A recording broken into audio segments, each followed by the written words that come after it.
Hello students, I welcome you all in my channel Nisang studies. चलिए बेटा, what we have to learn, क्योंकि class 9 ये आपका first class है, it is very first class of your chapter first real number. तो हमें सबसे पहले जो पढ़ना है that is the introduction of real number. हमें इंट्रोडक्शन पढ़ना है रियल नंबर का। So the first question arises, जो पहला क्वेश्चन है जो अराइज होता है, what do you understand by real number. आप रियल नंबर से क्या समझते हैं, क्या होता है रियल नंबर। तो रियल नंबर क्या होता है, all those numbers those you have used, वो सारे नंबर जो आपने यूज करे हैं, जिनका एग्जिस्टेंस है, these are known as real number. उसके बाद रियल नंबर एक्चुअल में होते क्या है, इनका क्लासिफिकेशन हम देख लेते हैं और इन्हें अच्छे से समझ लेते हैं। After this you will be able to explain, you will be able to define the real number exactly. Real number को नॉर्मली हम डिवाइड करते हैं in two parts, with decimal number और without decimal numbers. With decimal numbers क्या होंगे, जो point के साथ यूज किए जाएंगे, और विदाउट डेसिमल नंबर्स क्या होंगे, जिनमें कोई भी पॉइंट नहीं होगा। सपोज यहाँ पर हम देखते हैं 0, 1, 2, 3, 4 एंड सो ऑन, और -1, -2, -3 एंड सो ऑन। ठीक है, इस तरीके से ये जो नंबर होते हैं, ये सारे नंबर्स क्या कहलाते हैं, ये सारे नंबर्स इंटीजर्स होते हैं। चलिए यहाँ देखिए, इंटीजर्स कैसे नंबर होते हैं, वो सारे नंबर जिनमें होल नंबर या पॉजिटिव नंबर्स हो अलॉन्ग विथ नेगेटिव नंबर्स। ठीक है, positive numbers with 0 along with negative numbers are known as integers. यहाँ पर ये जो नंबर्स हैं, ये नंबर हमारे क्या कहलाएंगे बेटा, पॉजिटिव इंटीजर्स। जो ये 0 है, ये इसको बोलते हैं हम 0 इंटीजर। 0 क्या कहलाएगा आपका, 0 इंटीजर होता है, ये 0 का भी एक नाम है पर्टिकुलर। और ये सारे होते हैं नेगेटिव इंटीजर्स। तो विदाउट डेसिमल नंबर्स में कौन कौन से नंबर्स आते हैं, all the integers come here. यहाँ पर पॉजिटिव इंटीजर होंगे, 0 होगा अलॉन्ग विथ नेगेटिव नंबर्स। अगर हम बात करते हैं पॉजिटिव इंटीजर्स की, तो ये जो पॉजिटिव इंटीजर्स होते हैं, इन पॉजिटिव इंटीजर्स को हम और क्या बोलते हैं, 1, 2, 3, 4, 5, 6, 7, ये क्या है, काउंटिंग नंबर है। इन्हीं को हम बोलते हैं counting number, as well as ये क्या है, नेचुरल नंबर्स है। आपने पढ़ा हुआ है ना प्रीवियस क्लासेस में, these are the natural numbers, यही तो नेचुरल नंबर है। उसके बाद अगर हम बात करें यहाँ 0 को इंक्लूड करने जब नेचुरल नंबर से, 0 अलॉन्ग विथ नेचुरल नंबर, तो हमारा बन जाएगा होल नंबर्स। क्या होगा ये आपका, होल नंबर्स। और whole numbers plus negative values, whole numbers plus negative integers, इन सबको मिलाकर एक कॉमन सीरीज बनती है, उस पूरी सीरीज को हम बोलते हैं इंटीजर्स। तो सारी सीरीज को आप क्या कहेंगे, इंटीजर कहेंगे। चलिए अब अगर हम शिफ्ट होते हैं टुवर्ड्स लेफ्ट, तो ये तो बात हुई with decimal number, sorry without decimal number. Without decimal मतलब जहां पर कोई भी पॉइंट नहीं आएगा। अब हम बात करते हैं यहाँ पर विद डेसिमल मीन्स पॉइंट वाले नंबर। तो जब आप डेसिमल नंबर देखते हैं मीन्स आप फ्रैक्शन देखते हैं ना, तो फ्रैक्शन कैसे होते हैं, कुछ होंगे टर्मिनेटिंग। टर्मिनेटिंग मतलब क्या होता, टर्मिनेटिंग का मतलब क्या होगा, जहां पर क्या हुआ, आपका डिवीजन कंप्लीट हो जाए। आपका डिवीजन कैसा हो जाए, आफ्टर डेसिमल ये डिवीजन पूरा हो जाए। ठीक है, तो क्या होगा, टर्मिनेटिंग। जैसे सपोज 3/2, 3/2 का क्या होगा, 1.5। अब 5 के बाद कुछ भी लेफ्ट नहीं बचा ना यहाँ पे, तो इसको हम क्या बोलेंगे, टर्मिनेटिंग। इसको हम क्या कहते हैं, टर्मिनेटिंग जो नंबर्स होते हैं। उसके बाद होते हैं non terminating but repeating. Non terminating होते हैं लेकिन कैसे होते हैं, रिपीटिंग होंगे, बार बार अपने आप को डेसिमल के बाद रिपीट करते हैं।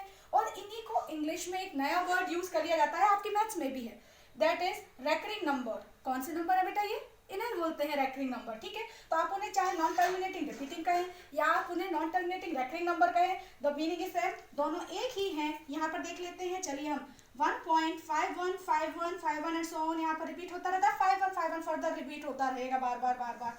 यहाँ पर 2.878787 ऐसी सीरीज चलती रहेगी इसकी। ठीक है, तो इसके लिए हम बोलते हैं नॉन टर्मिनेटिंग और रिपीटिंग नंबर। ठीक है, अब एक और कैटेगरी आती है विदाउट डेसिमल। कुछ डेसिमल ऐसे होते हैं जहां पर आप देखेंगे that these are not terminating, terminate नहीं होते, खत्म ही नहीं होना उन्हें, लेकिन नॉन रिपीटिंग टू, अपने आप को क्या करते हैं, रिपीट भी बराबर बराबर करते रहते हैं। ठीक है, वो non terminating and non repeating number हो जाते हैं। यहाँ पर अपने आप को वो रिपीट नहीं करेंगे, उसके बाद रिपीट होगा नंबर, लेकिन दूसरा नंबर रिपीट होता है और वो सीरीज कभी भी एंड नहीं होती है। For example 1.5234 9 and so on आगे बढ़ता जाएगा। सिमिलरली इस पूरी सीरीज में वो नंबर भी आते हैं जो कैसे होते हैं, जो एग्जैक्ट, जिनका क्या नहीं मिलता है, स्क्वायर नहीं रहता, स्क्वायर रूट नहीं रहता है। जैसे √3 है, इसका स्क्वायर रूट एग्जैक्ट नहीं होगा। हमें पता है the value of √4 it is 2, तो इसका क्या है, √4 की एग्जैक्ट वैल्यू आपको मिल रही है ना, स्क्वायर रूट आपको इसका मिल रहा है। लेकिन यहाँ पर अगर हम √3 बोले, √2 बोले, या वैल्यू ऑफ पाई अगर आप फाइंड आउट करें, तो √11 अगर आप फाइंड आउट कर रहे हैं सब में, तो इनकी वैल्यूज कैसी होती है, इनकी values non terminating and non repeating form में लगातार लगातार लगातार आती जाती हैं, ठीक है। तो इसलिए इन सारे वैल्यूज को आप क्या बोलेंगे, इनको हम बोलते हैं इर्रेशनल नंबर। इन नंबर्स को आप क्या कहेंगे, इर्रेशनल नंबर। और ये जो दो सीरीज है, इन दोनों नंबर्स को हम बोलते हैं रैशनल नंबर्स। टर्मिनेटिंग और नॉन टर्मिनेटिंग बट रिपीटिंग या रेकरिंग नंबर, इनको बोलते हैं रैशनल नंबर्स। आप ध्यान से समझते जाएंगे, अगर आप ध्यान देंगे थोड़ा सा, तो आपको यहाँ पर सारा जो आपका नंबर सिस्टम है, वो पूरा नंबर सिस्टम एग्जैक्ट एक समय में ही समझ में आ जाएगा, सारी डेफिनेशन समझ में आ जाएंगे और कॉन्सेप्ट बहुत क्लियर होते जाएंगे। बट आपको ध्यान देना है और समझना है।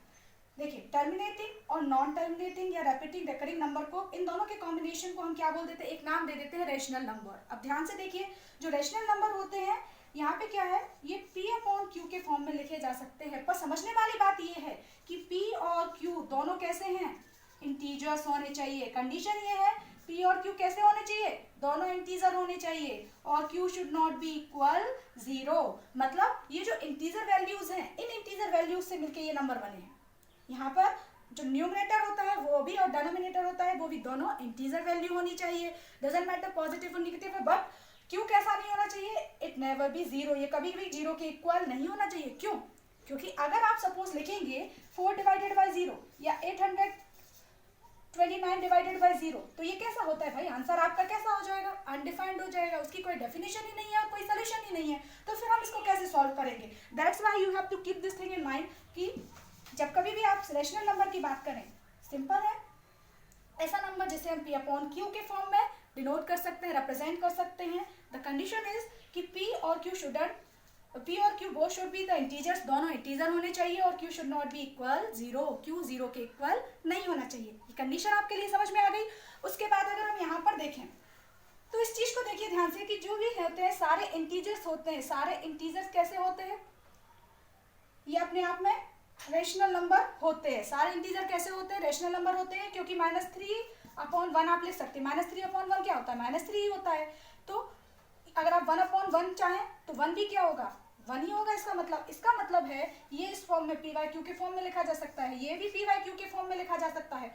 तो सारे इंटीजर्स क्या होते हैं, रैशनल नंबर होते हैं। अब यहाँ से हम देखते हैं the definition of real number. आप रियल नंबर को कैसे रिप्रेजेंट कर सकते हैं कि real number is equal to rational number plus irrational number plus ये जो सारी चीजें हैं, ये सब किस में से निकली हैं, इंटीजर्स में से। तो real number is equal to होगा rational number plus irrational number plus integers. लेकिन द कंसेप्ट इज कि जितने भी इंटीजर्स हैं, अभी हमने समझा क्या है वो, देखो ध्यान से देखते जाना और समझते जाना कि सारे इंटीजर्स एक्चुअल में क्या होते हैं, रैशनल नंबर ही होते हैं। तो यहाँ से हम इस इंटीजर को हटा सकते हैं। तब हम क्या कहेंगे कि जो रियल नंबर होता है, real number is equal to rational number plus irrational number. Real number क्या होता है, रैशनल नंबर और इर्रेशनल नंबर्स होता है। रियल नंबर क्या होता है, रैशनल नंबर और इर्रेशनल नंबर। तो आप रियल नंबर को ऐसे भी डिफाइन कर सकते हैं कि real number is the combination of rational number plus irrational number. ये कॉन्सेप्ट आपको आई होप अंडरस्टैंड, आपको समझ में आ गया होगा। अब चलिए हम देखते हैं question number first of this exercise.